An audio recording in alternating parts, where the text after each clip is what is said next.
I swear, it gets harder and harder to like Israel Adesanya. The career of Israel Adesanya is an interesting one in that he seems to get everyone to like him, and then he does something so cringe, bad, or even heinous that it immediately makes you question why you liked him in the first place. And before the Izzy fans flood my comment section, let me tell you, I used to like Izzy a lot. I of course followed him during his insane rise to stardom and championship status, which we'll get into in detail, and stuck by him during his quote-unquote boring era. I was and still am a frequent watcher of his YouTube channel, which I think is the best representation of Izzy, a much more genuine and real version of him, opposite of what he does on the mic. And it's not like I hate Israel Adesanya now, but it's just so hard for me to like him, and with the recent news of his driving under the influence, that for sure doesn't help his case. So today we'll explore the ups and downs of Israel Adesanya, mainly focusing on his volatile likability and reputation to the fans, and what makes him so hard to like. Because of Izzy's recent actions, it's hard to remember Izzy's first and very electrifying championship run. Izzy was coming in as an extremely hyped prospect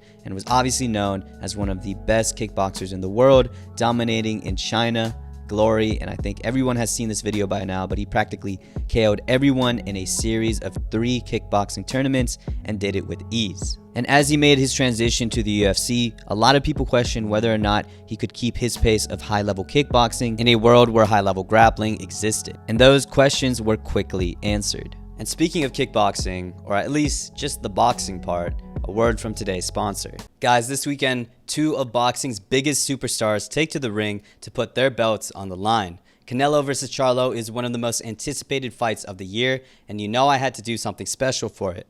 I'm partnering up again with DraftKings to bring all new customers an offer that you can take advantage of to get in on the action. Right now, new customers who just bet $5 will get $200 in bonus bets instantly.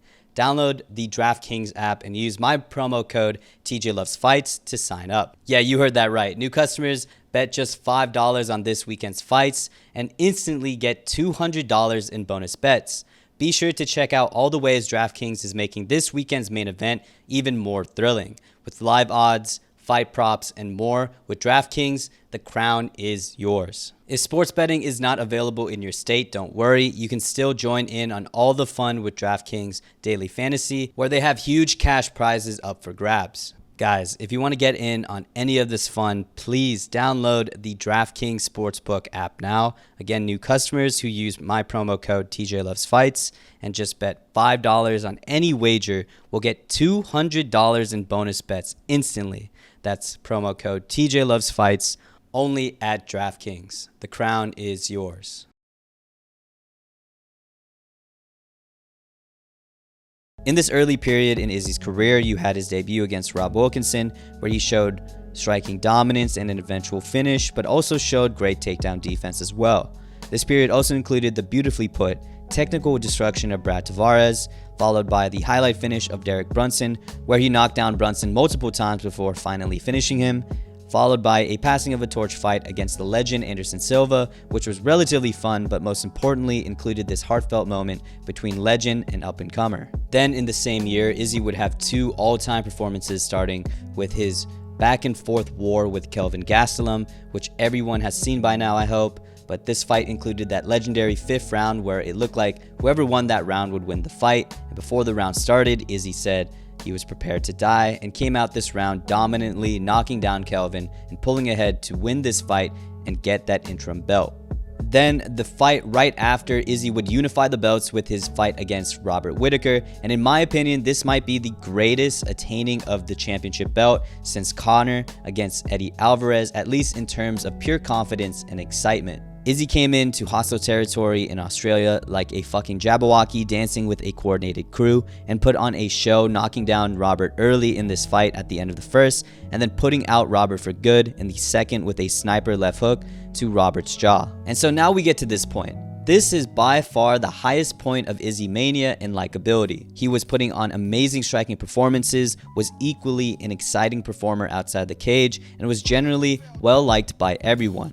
And I gotta mention it, but his love for anime just propelled him even further. I'm not a big anime guy, but Izzy being the quote-unquote main character to an anime was a big sell on the internet for sure, and saw a lot of "he's one of us" type comments in every Izzy video. And maybe I'm wrong, but I feel like Izzy was really the first guy to really do the YouTube thing. He had and still has a well-produced YouTube channel that detailed not only his training, but his genuine personality and life outside of it, which served to make him more likable. Then you get this weird in-between stage of Israel Adesanya right before people started to not like him, but we're not quite there yet. He had his first championship defense against Yoel Romero, which obviously became a very boring fight, but then he would follow that up with a second title defense against Paulo Costa, where he picked him apart with leg kicks and then eventually stunned Paulo with a left hook and then finished him on the floor. Then you have that quote-unquote side mission where Israel Adesanya went up to 205 to try to get the belt from Jan, but was simply too small and was out-wrestled and outmanned really in this fight. And I don't know what happened to Izzy in that side mission, but he would come back with no excitement at all and started the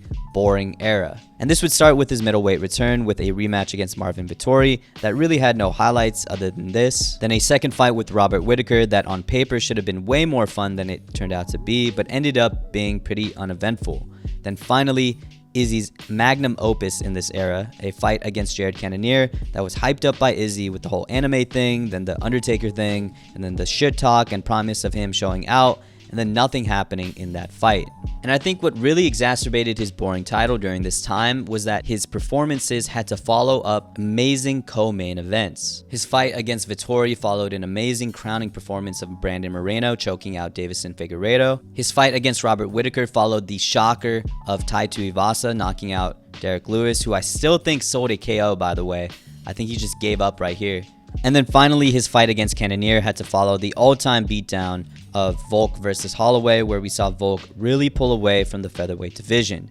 I just remember watching these events in bars and seeing everyone in the room go from extremely excited to absolutely dejected when Izzy had to close the show.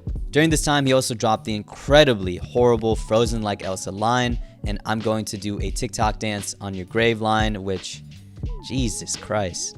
So by this time, the fans were starting to talk. Izzy was starting to get that Mayweather effect in which people weren't tuning in to watch Izzy win. They were really tuning in to see if Izzy was finally going to lose. And well, the people wouldn't wait that long. I'm pretty sure I don't have to explain this event in detail, but Izzy would meet his longtime arch nemesis in Alex Pereira, and Alex would continue his streak of beating Izzy by KOing him late in the 5th round with a devastating left hook, followed by a series of fight-ending strikes. And yes, the hate for Izzy at the time was pretty high, but I think it was more so the story of Alex being Izzy's biggest hater that took the attention of the fans, but still, the likability of Izzy really started to fizzle here. Then we come to a nice pendulum swing back to the likability column for Izzy.